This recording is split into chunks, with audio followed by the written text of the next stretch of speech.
अदानी का सर एक एक पैसा है ना ऑनलाइन पड़ा हुआ है, जिसको देखना वो भी ट्रांसपेरेंट है, आप जाके देख ले उसके कहाँ कहाँ से लोन आए हैं, वो लोन वो कंपनियां किन मुल्कों में रजिस्टर्ड है, उन कंपनियों के कौन डायरेक्टर हैं, वो हर आजकल हर चीज ऑनलाइन है, अवेलेबल है।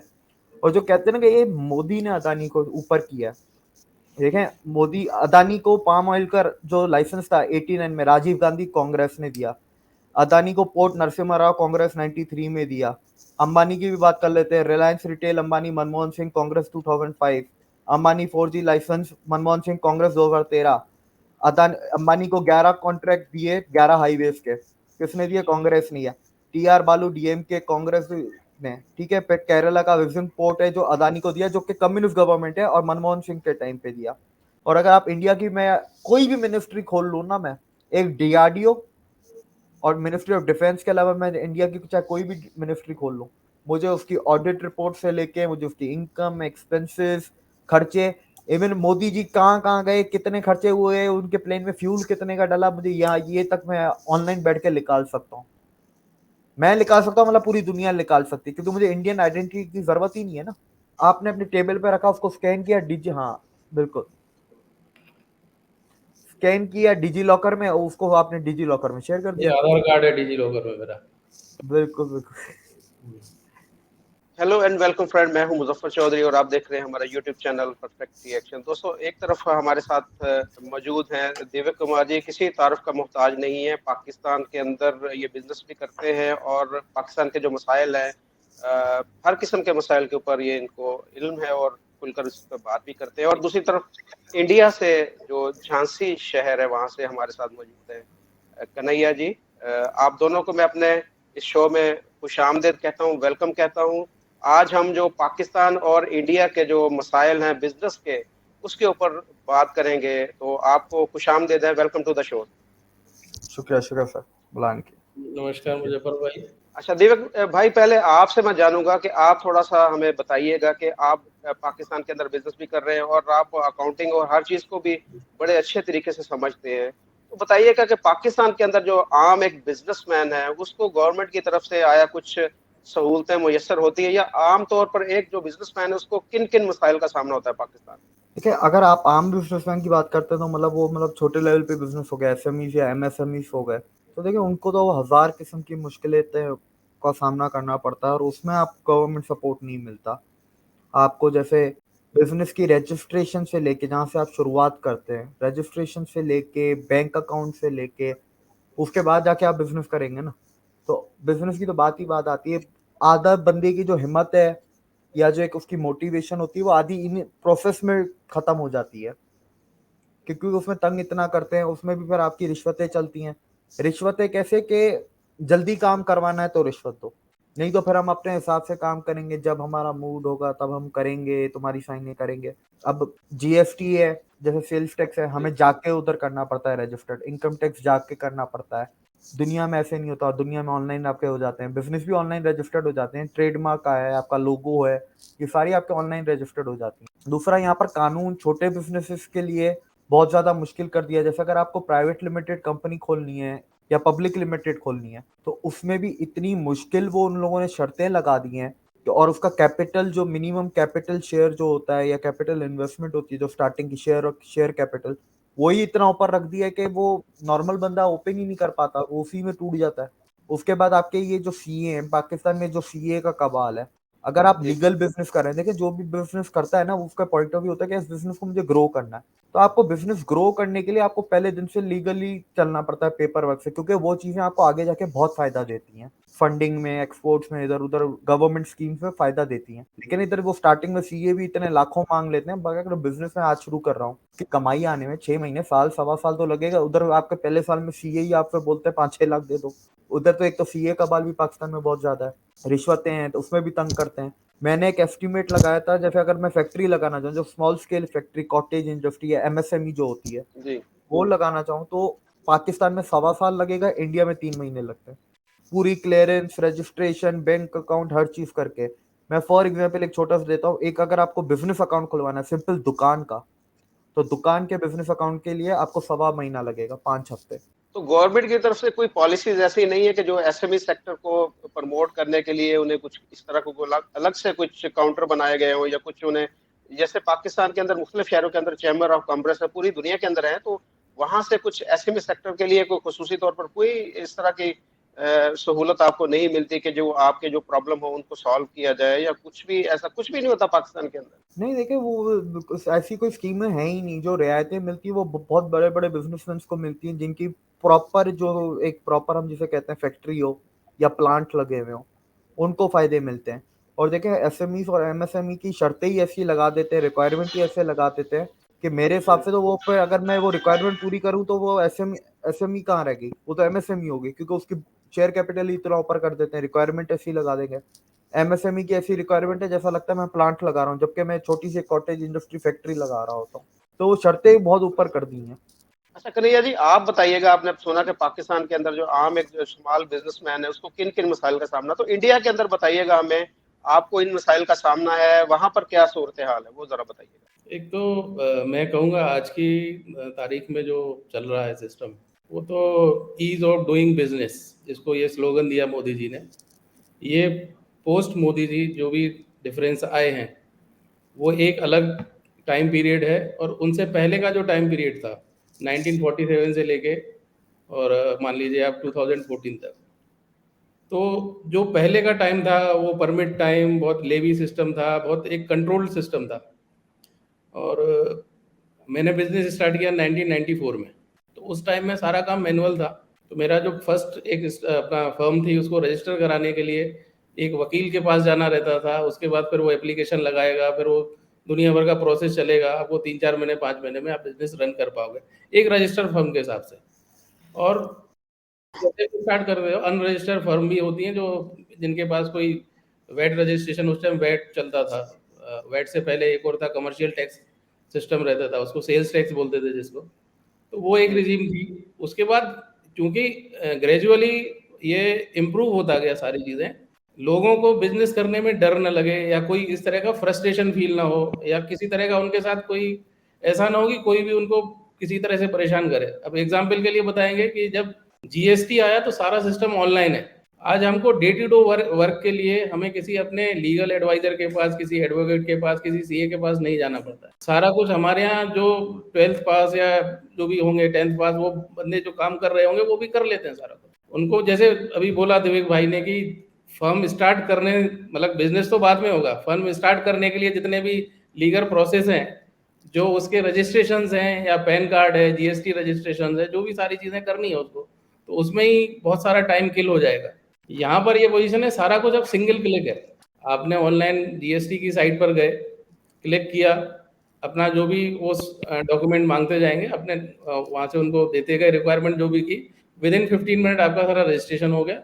वो ऑटोमेटेड जो भी सर्कल ऑफिसर होगा वहाँ के लिए, जो उस एरिया के लिए जो भी होगा, उसके पास उसका मेल पॉपअप हो जाएगा, वो उसको वेरीफाई करना चाहेगा, या वो उसको ऑटोमेटिकली उसको ओके करना चाहेगा, अप्रूव कर देगा, हमारा जीएसटी रजिस्ट्रेशन हो गया। ये तो हो गई एक छोटे मोटे बिजनेस की बात। अब जहाँ बात चली एलएलपी, यहाँ चलता है लिमिटेड लाइबिलिटी पार्टनरशिप, या फिर प्राइवेट लिमिटेड। उसके लिए आपको यहाँ कंपनी सेक्रेटरी के आप हायर कर सकते हैं, उसको बोलेंगे हमको ये फर्म खोलनी है, वो रजिस्ट्रार ऑफ कंपनीज से वो जो भी प्रोसीजर उनका होता है, जो मिनिमम डॉक्यूमेंट लगते हैं वो लगे, सिंगल क्लिक उनके पास, आपके पास PAN card, GST registration, company registrar का रजिस्ट्रेशन सिंगल क्लिक में आपको होके मिल जाता है। ये कोई बहुत ज़्यादा टाइम नहीं है, 1-2 दिन में आपका करके दे देंगे। अब आप अपना बिजनेस रन कीजिए, चालू कीजिए। जो भी रिटर्न्स हैं, पहले रिटर्न्स क्या होते थे कि हम लोगों को मंथली यहाँ हम अपने वकील को देते थे या एडवोकेट को देते थे, वो फाइल करते थे, उसका कुछ उनका प्रोसेसिंग फी लगता था। फिर जो एक यहाँ पे बोलते हैं ऑफिस एक्सपेंसेस, जानते होंगे कि भाई किसी भी ऑफिस में आप जाएंगे तो जो भी वहाँ पे ऑफिसर्स हैं उनके अपने एक्सपेंसेस हैं, तो वो ऑफिस एक्सपेंसेस के नाम पे कुछ और खर्चा भी लगता है। फिर ईयरली असेसमेंट होता था फाइनेंशियल, जब हमारा ये हमने फाइनेंशियल ईयर क्लोज किया तो next year, next to next year जब भी उसका एक डेट आएगी कि भाई आपके जो लास्ट ईयर या लास्ट टू लास्ट ईयर का असेसमेंट है वो आपको कराना है, तो असेसमेंट कराने के लिए आपको हार्ड कॉपी में सारे डॉक्यूमेंट लेके जाने हैं।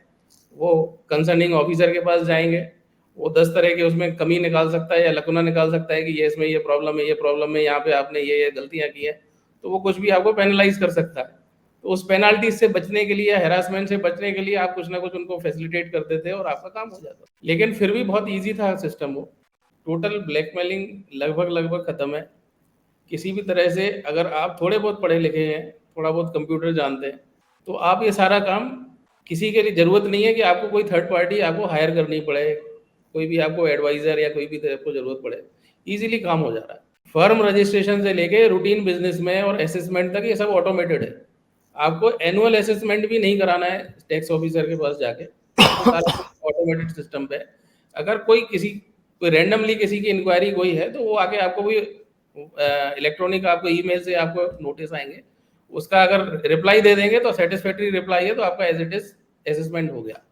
तो बहुत ही इजी बिजनेस है सिस्टम कितने परसेंट इंडियन है जो टैक्स दे रहे हैं इस वक्त? जो आप अगर देखें, आप बिजनेसमैन है, कितने परसेंट जो है वो टैक्स दे रहे हैं? बहुत कम होंगे, लेकिन जो परसेंटेज अभी ग्रोथ किया है 2014 के बाद से, कि नंबर ऑफ, जो मान लीजिए पहले 4% 5% टैक्सेशन देते थे, वो आज की तारीख में 15% पहुंच गए होंगे। मतलब 200 300% 400% हाइप कर गया है बिजनेस में टैक्स देने वाले। ये तो हो गए। उसके बाद जब इनकम टैक्स की बात आती है तो इनकम टैक्स में भी बहुत बड़ा एक जंप आया। तो नहीं, तो ट्रांसपेरेंसी अभी जितनी तो इंडिया इंडिया के अंदर आपको पता है कि सारी जो ट्रांजैक्शन है वो डिजिटल हो चुकी है, तो उसमें ट्रांजैक्शन से तो पता चल जाता है कि बंदे की इतनी इनकम है या इतनी हाँ, उसकी रोलिंग है सारी, तो वो तो पकड़ा जा सकता है इजीली। उसको गवर्नमेंट को पता चल सकता है कि यार इसको तो पकड़ना चाहिए, ये तो टैक्स नहीं हमें पे कर रहा है।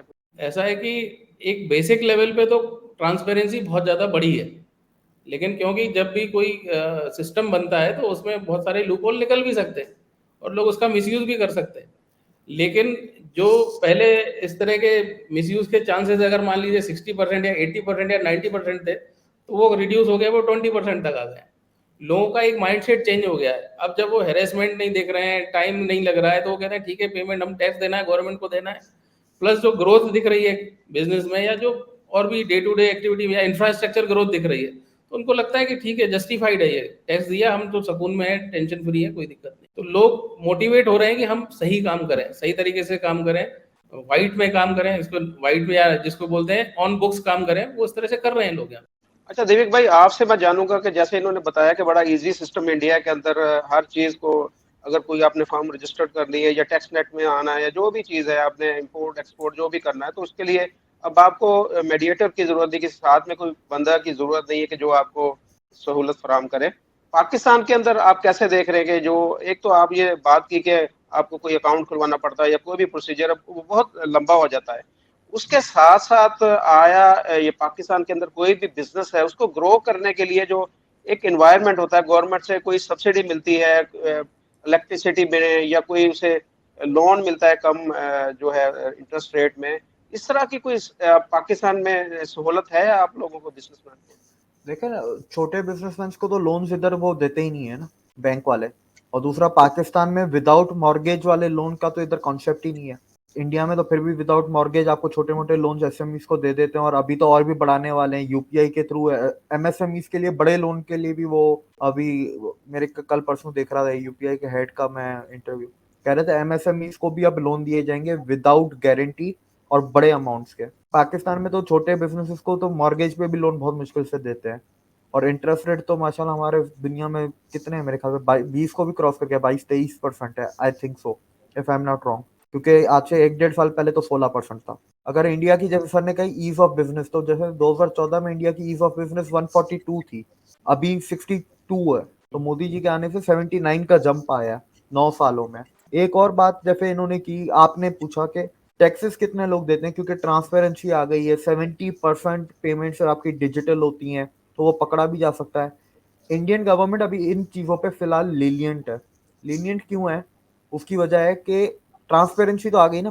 देखिए, पैसा जब बैंक में आ रहा है ना डिजिटली, वो इकोनॉमी में सर्कल उसमें आ गया, रोटेशन में आ गया, ठीक है, वो जीडीपी में काउंट हो गया। वो अलग बात है, उसके टैक्स नहीं मिले, वो एक अलग चीज है, उस पर भी लीनियंट है गवर्नमेंट, वो आगे 2-3 साल में उस पर भी सख्ती होगी। लेकिन वो जीडीपी में उसका पैसा काउंट हो रहा है, वो फॉर्मल पैसा है।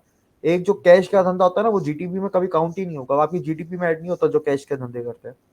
ये बैंक में उसके पैसे जमा हो रहे हैं, फिर वो निकालेगा तो बैंक से, आजकल निकालता भी कौन है इंडिया में, सारे पेमेंट ही सारे उससे करते हैं, यूपीआई से। तो सारा आपका जीडीपी में वो रोटेट हो रहा है पैसा। तो टेक्निकली आपकी जीडीपी बढ़ रही है, टैक्सेशन में आपकी जो गवर्नमेंट इनकम होती है वो आपकी बढ़ जाएगी 1-2 सालों के बाद जब सख्ती करेंगे। फिलहाल उससे भी बड़ी बड़ी चीजें हैं इंडिया में, जैसे 2-2 महीने से लेके अभी 10-12 दिन तक लेके आए, 10-12 से अभी मेरे ख्याल 7-8 दिन लगते हैं ओवरऑल बिजनेस शुरू करने में, जिसमें मैं ओवरऑल की बात कर रहा हूँ, ए टू जेड, के 7वें दिन जाओ ताला खोलो और शटर ऊपर करके अपना शुरू करो काम। अभी इसको कोशिश कर रहे हैं कि भाई इसको पहले 3 दिन पे लेके आए, 3 दिन से 1 दिन पे, 1 दिन से फिर इनका आधे घंटे के ऊपर है इंडिया का। पहले वो इनका सबसे बड़ा है। दूसरा इनका एमएसएमई का है। पाकिस्तान में ऐसा कुछ भी नहीं है। आपको पता हमारे बिजनेस अकाउंट्स के ऐप नहीं होते, डिजिटल ऐप ही नहीं है, हमें बिजनेस अकाउंट्स के मैसेज नहीं आते। अगर कोई पैसा भेज रहा है, जैसे कहीं से मुझे पैसे रिसीव होने हैं, या मैंने जैसे कल चेक जमा करवाया, आज वो क्लियर हो गया, अब मुझे कैसे पता चलेगा वो क्लियर हुआ नहीं हुआ, पैसा पहुंचा नहीं पहुंचा? मैसेज ही नहीं आएगा, मेरे पास डिजिटल ऐप ही नहीं है। फिर मैं बैंक कॉल करूंगा कि भाई मेरे अकाउंट में कोई पैसे आए हैं, वो बताएगा हाँ इतने पैसे आए हैं। अब पूरी दुनिया में बिजनेस अकाउंट के होते हैं ऐप, बिजनेस अकाउंट्स को देते हैं, हमें इधर दिया हुआ ही नहीं है। इधर अब जैसे कॉर्पोरेट बैंकिंग होती है, कॉर्पोरेट बैंकिंग वालों को डिजिटल एक्सेस देते हैं, लेकिन अब उसके लिए क्या है कि आपका मिनिमम रेवेन्यू 100 करोड़ होना चाहिए। तो मतलब एसएमई और एमएसएमई तो फिर फारिग ही हो गए, वो गए कहीं, किसी खाते में ही नहीं है। तो इसमें हमें बड़ी सख्तियां की हुई हैं। देखिए सब्सिडीज वगैरह तो हमारे पास इधर कुछ नहीं है, दूसरा लॉजिस्टिक कॉस्ट बहुत है, तो इधर ट्रांसपोर्टेशन के ऊपर भी बड़े फड्डे हैं। आज पेट्रोल बंद है, आज डीजल बंद है। ठीक है, आप पूरा महीने का कॉन्ट्रैक्ट करें, 1 महीने में अब 2 दफा पेट्रोल और डीजल के भाव चढ़ गए, तो अब उसके अंदर मसला। कॉन्ट्रैक्ट हमने अगर महीने का किया कि महीने में 4 दफा गाड़ी जाएगी, फॉर एग्जाम्पल कहीं पे भी जाती है, स्टेट के अंदर ही जा रही है, वो तो हमने जिस दिन जो रेट था उस पर किया, अब रेट बदल गया 15 दिन बाद, अब अगले 15 दिन का फिर कॉन्ट्रैक्ट करो बैठ के। अब ये एक मसला है। एक इंडिया में एक और अच्छी चीज है, वहां पर एक इंडिया में स्टार्टअप है, मैंने उसका नाम भूल गया, उसने आजकल क्या किया है स्टार्टअप्स के लिए और नए एसएमईज और एमएसएमईज के लिए, वो टेम्पलेट्स बना के उसने अपलोड किए हैं, और टेम्पलेट्स बेचता है बिजनेस के। तो आपको ये जो वकीलों के पास जाते हैं ना कि हमें प्रोफार्मा बना के दो, हमें एग्रीमेंट बना के, वो बने बनाए हैं वहां, उसकी वेबसाइट से बस 20 रुपए 50 रुपए में खरीदो, अपना नाम लिखो, नीचे साइन करो, वो बने बनाए आपके सारे पड़े हुए हैं। तो ऐसे देखिए ईज ऑफ बिजनेस इंडिया में बहुत आसान है। बैंक अकाउंट में फैसिलिटीज बहुत है, एलसी यूं फटाफट खुल जाती है। दूसरा क्या है, देखें जो अब देखें यूपीआई पाकिस्तान में फॉर एग्जांपल यूपीआई जैसा कोई सिस्टम आ गया, जीएसटी जैसा कुछ आ गया, बिल्डर्स कंस्ट्रक्शन बिजनेस के लिए रेरा जैसा कुछ आ गया, लेकिन आप उसको यूजर फ्रेंडली नहीं बनाएंगे तो लोग तो इस्तेमाल नहीं कर पाएंगे, वो फिर वही उसी माफिया के पास, वकीलों के पास, सीए के पास चक्कर लगाओ। पाकिस्तान में जैसे इनकम टैक्स और कस्टम ड्यूटी है, वो आप ऑनलाइन खुद पे कर सकता है बिजनेसमैन, लेकिन उसको पे करने के लिए पहले बिजनेस से पहले वो 6 महीने का पहले कोर्स करे कि उसको ऑनलाइन पे कैसे करना है, उसको पहले ये सीखना पड़ेगा। वो इतना कॉम्प्लिकेटेड है, उसको यूजर फ्रेंडली नहीं बनाया ना, उस चीज को एक्सेसिबल नहीं है। फिर लोगों को इधर पता भी नहीं है बिजनेस के लॉस क्या है, लोग बैंकों से इसीलिए तो भागते फिर यार के। आप देखें ना, 50,000 रुपए निकाले, 50,000 रुपए पे कितना 600 रुपए टैक्स लगता है या 250 रुपए लगता है। तो कैश विड्रॉल पे वो लोग डरते हैं, वो ट्रांसफर पे डरते हैं कि अगर 1 लाख ट्रांसफर किया तो फिर 600 रुपए या पता नहीं क्या 1200 रुपए उस पर लगेंगे टैक्स, वो उस चीज से भी डरते हैं। फिर वो बोलते हैं कि यार अब इनकम टैक्स का मसला हो जाएगा। अब इनकम टैक्स का भी देखे ना कि इधर कैसे चलता है। आप ये सर ने जैसे बात की, पाकिस्तान में ऐसे ही है जैसे इंडिया में पहले होता था। आपको ऑफिस में जाना है, फिर आपको थोड़ा कानून पता है, इनकम टैक्स की इतनी मोटी किताब होती है, कॉन्स्टिट्यूशन से ज्यादा मोटी तो इनकम टैक्स की किताब होती है। इतने कानून किसको याद है, वो आपको बेवकूफ बना देगा। आपको आपको थोड़ा लॉ पता, वो कुछ भी बोले, वो ऑफिसर है। आपको फिर मजबूरन आके जाके पैसे देने पड़ते हैं, चाय पानी, ताकि आपकी जान छूटे, इनकम टैक्स पे हो। फिर जीएसटी है, जीएसटी भी आपका यूजर फ्रेंडली नहीं है। पाकिस्तान में जैसे सिंध सेल्स टैक्स है, हमारे हर स्टेट का अलग है। अब कोई पंजाब की गाड़ी है, वो अगर गाड़ी हम ले रहे हैं सिंध में, उसको सिंध में बेच रहे हैं, तो अब उसके रजिस्ट्रेशन के लिए फिर पंजाब जाओ फिजिकली। ये नहीं कि सिंध के एक्साइज में कोई एक बूथ ही खोल दो पंजाब एक्साइज का, या डिजिटल कर दो, नहीं, फिर उसके लिए पंजाब जाना है ट्रांसफर करवाने के लिए। ये बड़ी मगजमारी है पाकिस्तानी की। अच्छा कन्हैया जी, आपसे ये जानेंगे कि आपके वहाँ पर थोड़ा सा हमें बिजनेस के बारे में बताएं कि जैसे पाकिस्तान के अंदर कोई भी बिजनेस स्टार्ट करें। मैं खुद मेरा बिजनेस था, लेकिन बदकिस्मती से मुझे खत्म करना पड़ा, जिस तरह के यहाँ पर हालात हैं। रॉ मटेरियल बहुत ज्यादा महंगा हो गया था, चाइना से इंपोर्ट होता था, जो कॉस्ट आती थी बिजली के रेट बहुत ज्यादा होने की वजह से जो चीज हम तैयार करते थे वो मार्केट में जब बेचने जाते थे तो वो बिकती नहीं थी। तो इंडिया के अंदर कैसे है, इंडिया के अंदर बिजनेस आजकल कैसे चल रहे हैं, क्या सूरत हाल है वहां पर बिजनेस कन्हैया जी, एक चीज मैं ऐड करता चलूं, जैसे आपने बिजली का भी मुझसे पूछा था, मैं बताऊं पाकिस्तान में कि ये तो बिजनेस वाला है, ये तो पैसे वाला है, इसका तो बिजली और महंगी होनी चाहिए, इसका तो गैस और महंगी होनी चाहिए, सब्सिडी तो देना छोड़, हमें तो उल्टा और लूटते हैं, जितने की है उससे भी डबल बेचते हैं। जी ऐसे कन्हैया ही जी, आपके ऊपर। इलेक्ट्रिसिटी का अगर डोमेस्टिक कंजम्पशन के लिए इलेक्ट्रिसिटी ले रहे हैं तो उससे तो थोड़ा महंगा है कमर्शियल उसके लिए। बिल्कुल बिल्कुल बिल्कुल। हाँ, बट लेकिन इतना नहीं है कि आप उसको पे नहीं कर पाओ। हम किसी भी मीडियम से अगर इलेक्ट्रिसिटी जनरेट करें, हम चाहें कि हम इलेक्ट्रिसिटी बोर्ड से बिजली न लेके हम अपने जनरेटर से या और कोई मीडियम लेके हम इलेक्ट्रिसिटी जनरेट करें, तो हमको बहुत कॉस्ट महंगी पड़ेगी। जो गवर्नमेंट से है इलेक्ट्रिसिटी बोर्ड से हमको इलेक्ट्रिसिटी मिल रही है वो सस्ती पड़ती है। तो कोई भी बिजनेसमैन होगा, फर्स्ट प्रेफरेंस उसका वही रहता है कि अगर इलेक्ट्रिसिटी गवर्नमेंट की अवेलेबल है तो उसको ही कंज्यूम करेगा, उसी को यूज करेगा। तो बहुत सारी ऐसी फैसिलिटीज हैं कि, और फिर बिजनेस की जो एक था ना कि एक छोटा सा दायरा था कि भाई इसी तरह के बिजनेस इंडिया में हो सकते हैं।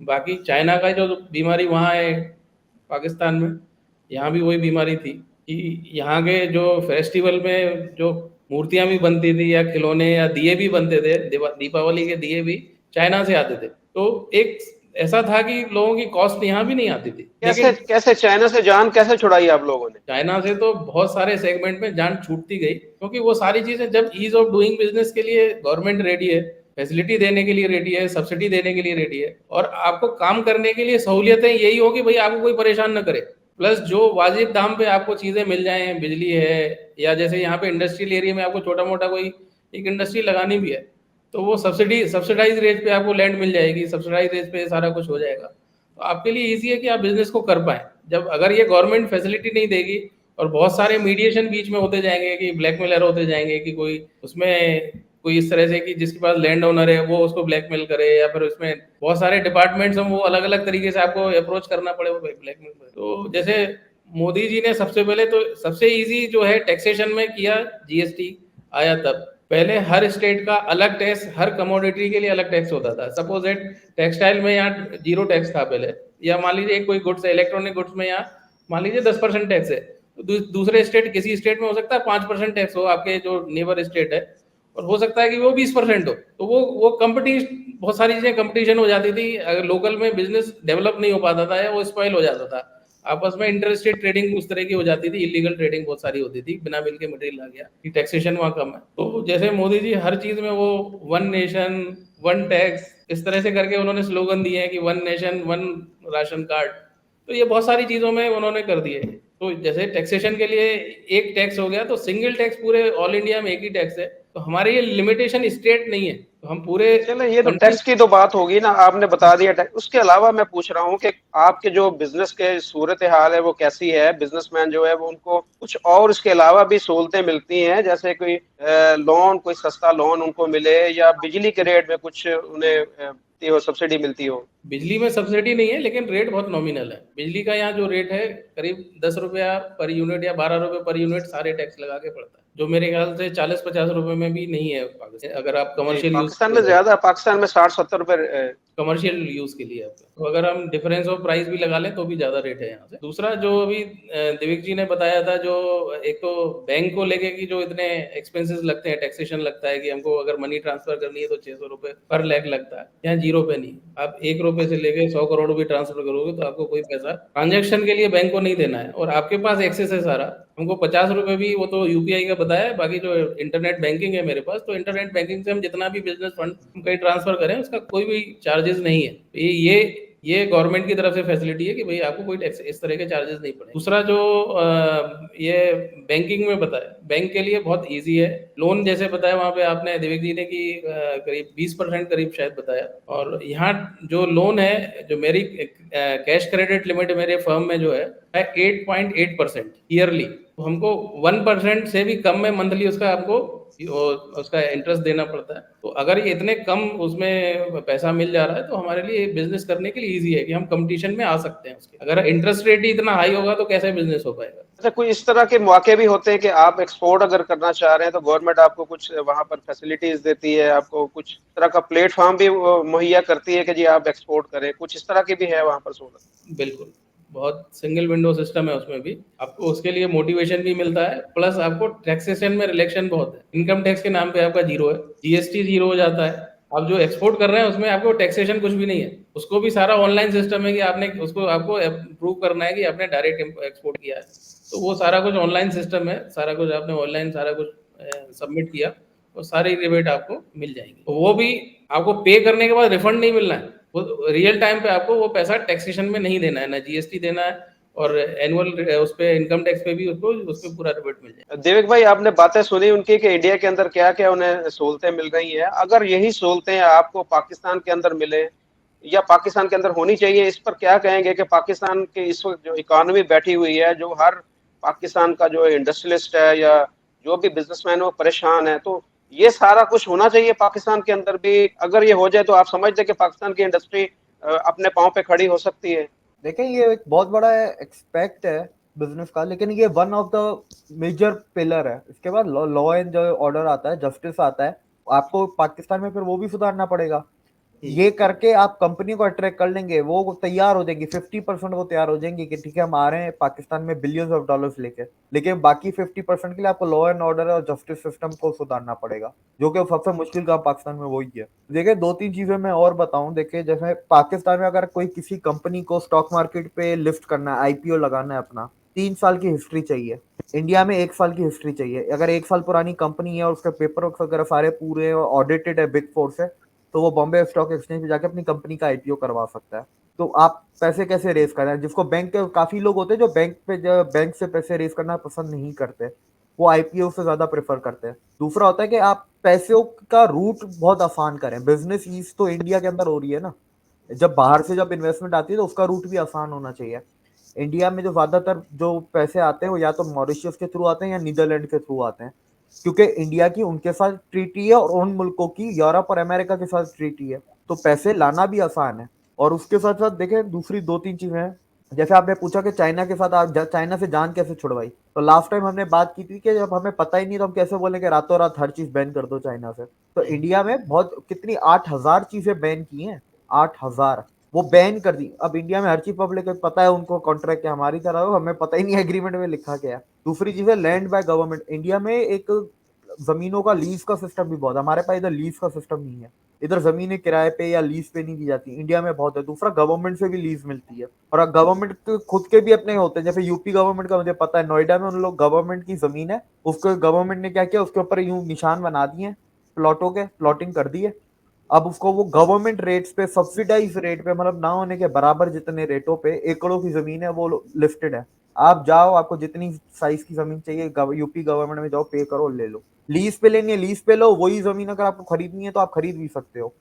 अगर आप कि जैसे एमएसएमई है और आप एमएसएमई की छत के ऊपर आप सोलर लगाते हैं, तो उसका भी रिबेट मिलता है बहुत सारे स्टेट्स में।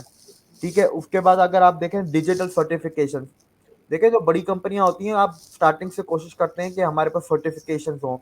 आईएसओ सर्टिफिकेशन होते हैं, कुछ मैनेजमेंट के सर्टिफिकेशन होते हैं, जो कि एक आपकी क्रेडिट रेटिंग में आगे जाके काम आते हैं 5 साल 6 साल बाद।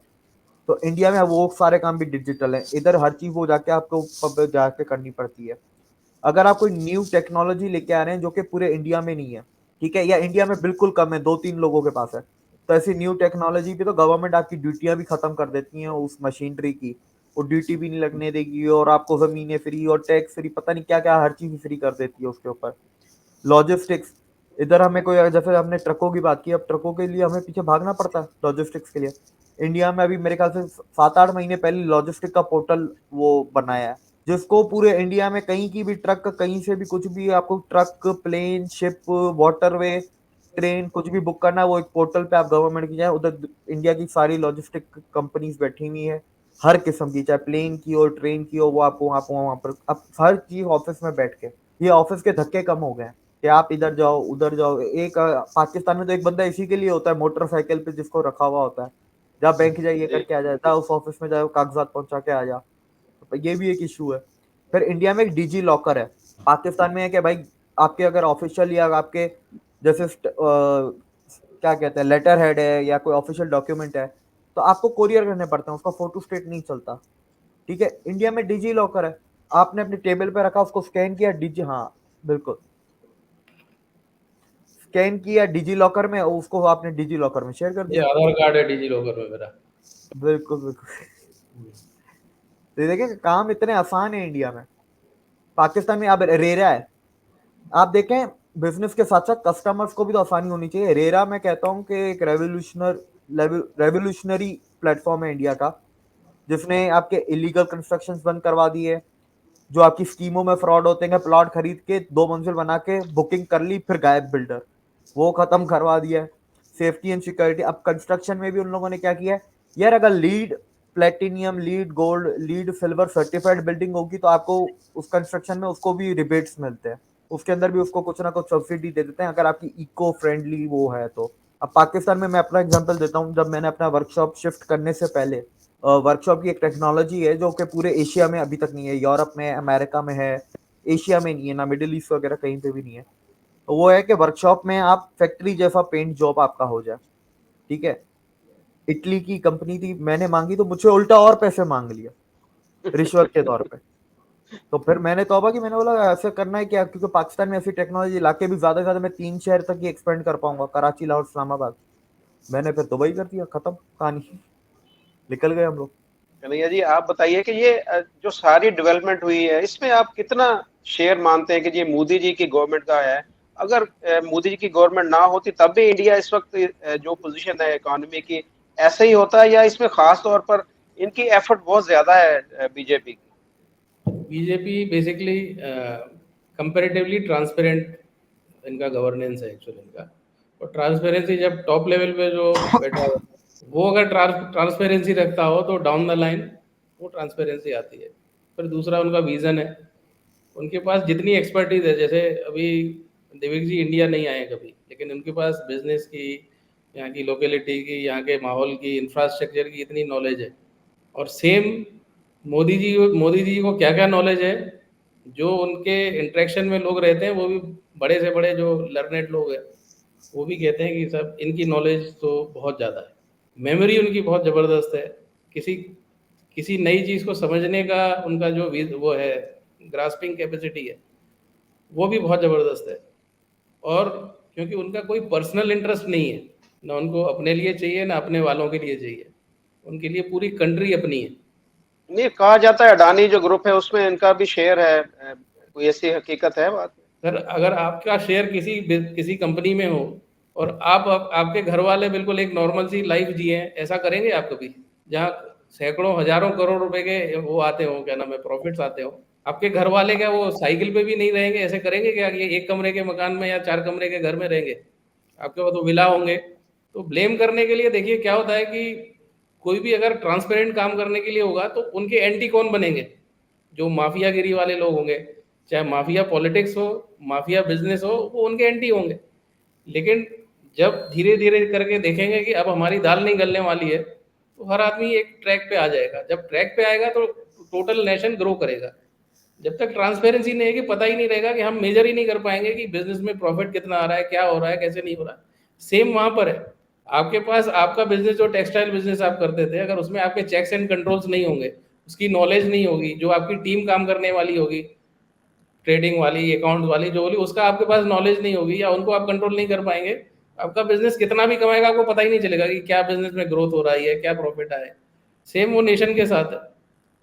ईमानदार आदमी बिजनेस पे बैठेगा, मेहनती आदमी बिजनेस पे बैठेगा तो बिजनेस ग्रो करेगा, और मेहनती और ईमानदार नेशन को अगर गवर्न करेगा तो वो नेशन ग्रो करेगा। अ, अच्छा जी, दीपक भाई, आपने देखा, मैं आपको सवाल कर रहा था लेकिन हमारे यहाँ पर इस वक्त लाइट चली गई है फैसलाबाद के अंदर। तो आप कैसे, आपने बातें सुनी सारी भाई के वहाँ पर क्या क्या सहूलियात हैं पाकिस्तान के अंदर, आप कैसे देख रहे हैं ये सारी चीजें? अगर पाकिस्तान के कोई पार्टी पाकिस्तान की ऐसी है कि जो सही तरीके से पाकिस्तान के जो बिजनेस को प्रमोट कर सके। पहले हम कहते थे कि ये नवाज शरीफ जो है वो कुछ समझता है, उनकी जो पार्टी है कुछ समझती है बिजनेसमैन के जो मसाइल है, परेशानी है, लेकिन अब हम भी उनकी भी गवर्नमेंट को देख रहे हैं कि वो भी कुछ भी नहीं कर रही। तो कैसे आप फ्यूचर कैसे देख रहे हैं पाकिस्तान के, पाकिस्तानी बिजनेस है, पाकिस्तानी बिजनेसमैन का, जो पाकिस्तान को छोड़ छोड़ के जा रहे हैं? बांग्लादेश में आप देखें कि पाकिस्तान मोस्टली जो टेक्सटाइल की सनत थी वो सारे के सारे बांग्लादेश शिफ्ट हो गए। तो कोई होप है आपके जहन में कि कोई पार्टी ऐसी है कि जो आएगी, जैसे इंडिया में मोदी जी आए हैं, उन्होंने इकदाम किए, पाकिस्तान में कोई करेगा ऐसे इकदाम? सर देखें, नवाज शरीफ ने 2000, अगर आप 2013 से 2018 का अगर आप पाकिस्तान का इकोनॉमिक चार्ट देखेंगे तो वो ऊपर गया। और उस टाइम पे दुनिया की रिपोर्ट्स छपती थी कि Pakistan can be the next G20 member in next 10-15 years. फिर इमरान खान भाई साहब आए, उन्होंने तो फिर जो किया है मुल्क का, मैं समझता हूँ कि शायद मैं भी शायद ना उठा पाऊँ इस मुल्क को। मैं कहता हूँ शायद निर्मला सीतारमन क्या, मैं जो द ग्रेट इंडिया के फाइनेंस मिनिस्टर अरुण जेटली भी फेल हो जाएंगे पाकिस्तान में। तो ये हालात ये भाई साहब हमारे करके गए हैं। तब ये शरीफ वालों के पल्ले भी कुछ नहीं पड़ा है। और आप देखें पाकिस्तान में एक और चीज जो मुझे मसला एक बहुत बड़ा लगा, इंडिया और पाकिस्तान के एक बहुत डिफरेंस है कि इंडिया का और पाकिस्तान का चाहे छोटा बिजनेसमैन हो चाहे बहुत बड़ा बिजनेसमैन हो, इंडियन बिजनेसमैन हमेशा ह्यूमन सेंट्रिक नेशनलिस्टिक कैपिटलिज्म के बारे में सोचता है। छोटा बिजनेसमैन होता है वो बोलता है यार चलो मैं अपने मोहल्ले के ही मेरे कस्टमर है, पर मोहल्ले के लोगों को मैं कैसे सर्विसेज प्रोवाइड करूं। ठीक है, हमारे पाकिस्तान में क्या है, पैसा लूटना है। मैं इसको कैसे लूटूं, मैं इसको कैसे ज्यादा बेचूं, मैं उसको ज्यादा कैसे बेचूं। एक ये चीज, ये बहुत बड़ा फर्क है। दूसरा, पाकिस्तान में इनोवेशन पे ध्यान नहीं दिया जाता। जैसे मैं आपको इंडिया टेक्सटाइल के ऊपर भी बात करते हैं, आप फैसलाबाद की किसी भी टेक्सटाइल कंपनी पे चले जाएं, आपकी सारी मशीनें कम से कम भी 2010 से पहले की, उसके बाद की नहीं है। चाहे आपके स्पिंडल्स हो, चाहे आपकी वीविंग की मशीनें हो, चाहे आपका लेजर हो, आपकी प्रिंटिंग हो, जितनी भी है इंडिया में सर, टेक्सटाइल कंपनीज वक्त से पहले, डेप्रिसिएशन से पहले ही अपनी मशीनरी अपडेट करती हैं, क्योंकि उनको वर्ल्ड मार्केट के साथ कॉम्पीट करना है। और वक्त से पहले अगर अपडेट करती हैं तो फिर गवर्नमेंट उनको उन चीजों में भी सब्सिडी भी देती है। सबसे बड़ा मिसाल है वेल्सपन का, इंडिया की दूसरी तीसरी सबसे बड़ी कंपनी है टेक्सटाइल की, वेल्सपन। उन्होंने सर अपनी पूरी की पूरी कंपनी के हर किस्म की मशीनरी उन लोगों ने चेंज कर दी। गवर्नमेंट ने उन लोगों को पता नहीं कितने हजारों करोड़ों का वो उनको सब्सिडी दी, वेल्सपन वालों को। पाकिस्तान में तो उल्टा आपको जेब से करना पड़ेगा, बैंक से लोन लेना पड़ेगा, क्योंकि पुरानी मशीनरी देखें कहीं नहीं जाती, क्योंकि वो टेक्नोलॉजी पुरानी हो गई। पुरानी मशीन से बना दे, टेक्नोलॉजी पुरानी होगी। 10 साल पहले 3.0 आती थी, आजकल टेक्सटाइल मशीन भी वो 5G वाली आ गई है, 4.0 वाली। दूसरा, आपने ट्रांसपेरेंसी देखा, इंडिया की ट्रांसपेरेंसी मैं आपको बताता हूँ। आप पाकिस्तान की मिनिस्ट्री ऑफ फाइनेंस की वेबसाइट खोलें, ठीक है, आपको इमरान खान के टाइम की एक भी आपको डॉक्यूमेंट नहीं मिलेगा। और अगर आप इंडिया की, मैं कोई भी मिनिस्ट्री खोल लूँ ना, मैं एक DRDO और मिनिस्ट्री ऑफ डिफेंस के अलावा मैं इंडिया की चाहे कोई भी मिनिस्ट्री खोल लूँ, मुझे उसकी ऑडिट रिपोर्ट से लेके, मुझे उसकी इनकम, एक्सपेंसेस, खर्चे, इवन मोदी जी कहाँ कहाँ गए, कितने खर्चे हुए, उनके प्लेन में फ्यूल कितने का डला, मुझे यहाँ ये तक मैं ऑनलाइन बैठ के निकाल सकता हूँ। मैं निकाल सकता हूँ, मतलब पूरी दुनिया निकाल सकती है, क्योंकि मुझे इंडियन आइडेंटिटी की जरूरत ही नहीं है ना। ऐसा भी नहीं है कि सिर्फ इंडियन निकाल, उन्होंने पूरी दुनिया के लिए ओपन कर दिया है। पे हर मिनिस्टर का तकरीबन यूट्यूब पेज बना हुआ है। वो कहीं मिलने जा रहे हैं, वो कहीं सर्वे करने जा रहे हैं, वो कोई इंटरव्यू दे रहे हैं, वो अपने यूट्यूब पेज पे लगाते हैं, ताकि वो पब्लिक की अवेयरनेस हो। पाकिस्तान में तो मीडिया की मर्जी है, जिसको दिखाना चाहे, जिसको ना दिखाना चाहे। आधी चीजें तो आधी से ज्यादा उड़ा ही देते हैं। तो उधर इंडिया में भी मीडिया के इशू है, लेकिन वो क्या पे यूट्यूब पेज है, वो टेक्नोलॉजी का बड़ा अच्छा से इस्तेमाल करते हैं। मेरे ख्याल से 2014 के कैंपेनिंग में मोदी जी ने एट ए टाइम 4 शहरों में अलग अलग वो भाषण चल रहे थे, होलोग्राफिक टेक्नोलॉजी का इस्तेमाल किया इलेक्शन में। वो किसी एक शहर में, लेकिन सेम टाइम पे 4 शहरों में भाषण चल रहे हैं, और वो उधर प्रेजेंट है होलोग्राफिक के। तो देखें, और दूसरा, मैं एक इंडियन व्यूअर्स के लिए, अगर आप मुझे थोड़ा सा 5 मिनट दें, इंडियन व्यूअर्स के लिए मैं बता दूं, जो अदानी वाला आपने टॉपिक पूछा, अदानी का सर एक एक पैसा है ना ऑनलाइन पड़ा हुआ है, जिसको देखना वो भी ट्रांसपेरेंट है, आप जाके देख ले। उसके कहाँ कहाँ से लोन आए हैं, वो लोन, वो कंपनियां किन मुल्कों में रजिस्टर्ड है, उन कंपनियों के कौन डायरेक्टर हैं, वो हर आजकल हर चीज ऑनलाइन है, अवेलेबल है। और जो कहते हैं ना कि ये मोदी ने अदानी को ऊपर किया है, देखें, मोदी अदानी को पाम ऑयल का जो लाइसेंस था 89 में राजीव गांधी कांग्रेस ने दिया। अदानी को पोर्ट नरसिम्हा राव कांग्रेस 93 में दिया। अंबानी की भी बात कर लेते हैं, Reliance retail Ambani Manmohan Singh Congress 2005। Ambani 4G licence Manmohan Singh Congress 2013। Adani Ambani को 11 कॉन्ट्रैक्ट दिए 11 हाईवेज के, किसने दिए? कांग्रेस ने दिया। TR बालू DMK कांग्रेस ने, ठीक है। फिर केरला का विजन पोर्ट है जो अदानी को दिया, जो कि कम्युनिस्ट गवर्नमेंट है, और मनमोहन सिंह के टाइम पे दिया। 6000 megawatt power plant to Adani, Amarinder Singh Punjab CM Congress, November 2020। इसके अलावा सर बहुत सी चीजें हैं। उसके अलावा देखें, मोदी अदानी के ऊपर क्यों निशाना है, गूगल मैप खोलें, पूरी दुनिया में इंडिया के जहां जहां नेवी बेसिस हैं, इंडिया के पोर्ट्स हैं और अदानी के पोर्ट्स हैं, उनको डॉट करें और उनको यूं लाइन बना के कनेक्ट कर दें। आपको उस लाइन के अंदर जो मुल्क आ रहा है ना, उसकी वजह से तकलीफ है दुनिया को, इसीलिए अदानी के ऊपर अटैक है। मोदी के आने से पहले भी तो बिलियनियर थे, पहले क्या भिखारी थे क्या अदानी और अंबानी वगैरह? अजीब बात है। सही कहा। वो बोलते हैं सारे कॉन्ट्रैक्ट अदानी को जा रहे हैं यार।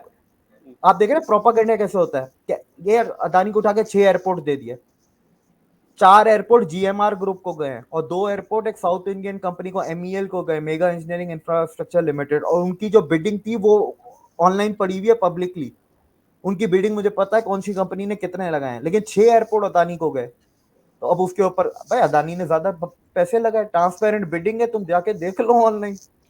तो उनको हर चीज में तकलीफ है, देखें इनको तकलीफ रहेगी। और देखें चाइना उसके बीच में आ रहा है ना, फिर क्लिंटन का बाल है, डीप स्टेट है, वो फिर चाइना को जो घेर रहे हैं, चक्रव्यूह बना रहे हैं, तो तकलीफ तो होगी, दुनिया अटैक करेगी हिडनबर्ग। जी बहुत शुक्रिया आप दोनों का। आप दोनों ने बड़ा ही अपना कीमती वक्त दिया और एक्सप्लेन किया। हम यहाँ पर देख रहे, देखे हम पाकिस्तान के अंदर बैठ के इंडिया की तारीफ सिर्फ नहीं करते, हम ये देखते हैं कि उनकी पॉलिसी को भी देखते हैं कि जो बीजेपी की या मोदी जी की जो पॉलिसीज हैं, किन पॉलिसी उनकी उन्होंने अपनाई है कि जिसकी वजह से उनका मुल्क जो है तरक्की कर रहा है। हमें भी जरूरत है, हमारे जो पॉलिटिशियंस हैं, जो हमारे यहाँ के लोग हैं, उन्हें भी अवेयर होने की जरूरत है। उन्हें भी, जैसे कि दिवेक भाई ने और कन्हैया जी ने बहुत ही एक्सप्लेन से सारी चीजों को उनका अहाता किया, उन्हें बताया है हम सबको कि इंडिया ने कौन सी ऐसी चीजें अडॉप्ट की हैं कि आज से चंद साल पहले इंडिया भी पाकिस्तान की तरह ही था, बल्कि पाकिस्तान से कुछ बेहतर हालात में होगा। लेकिन जब से मोदी जी की गवर्नमेंट आई है, उन्होंने सारी चीजों को देखा और खास तौर पर जैसे कि आप दोनों ने बताया कि चाइना के जो चीजें इंपोर्ट होती थी, मेन मेन चीजें, उन पर पाबंदी लगाई गई और उनका मुतबादल अपने ही मुल्क में तैयार किया गया। अपने जो मुल्क की जो मईशत थी उनको कैसे उन्होंने बेहतर बनाया, उसके लिए उन्हें सब्सिडी दी गई। उसके साथ साथ टैक्स नेट के अंदर उन्हें आसानियां दी गई, बैंकिंग जो सेक्टर है उसके अंदर उनको सहूलतें दी गई। बताया गया वन वे विंडो जो है, आपने बताया कि मोदी जी ने बहुत इजी कर दिया हर चीज को। तो पाकिस्तान के अंदर एक आम जो बिजनेसमैन है उसको तो समझ ही नहीं आती कि वो क्या करे। अगर वो बैंक में जाता है अकाउंट खुलवाने, तो वहां पर उन्हें मसाइल का सामना है। अगर वो इनकम टैक्स या सेल टैक्स के लिए जाता है तो वो वहां पर उसे डराया और धमकाया जाता है। और ये सारी चीजें पाकिस्तान में बिजनेसमैन को फेस करनी पड़ती हैं और यही वजह है कि पाकिस्तान में इस वक्त टैक्स भी चोरी होता है और कोई बिजनेस भी सही तरीके से ग्रो नहीं हो रहा। तो हमें पाकिस्तान की अगर तरक्की करनी है तो हमें अपने हमसाये से सीखने की जरूरत है। आप दोनों का बहुत शुक्रिया, आपके कीमती वक्त का। अपना ख्याल रखिएगा। अब हम इजाजत चाहेंगे। Thank you. अल्लाह हाफिज। शुक्रिया। नमस्ते।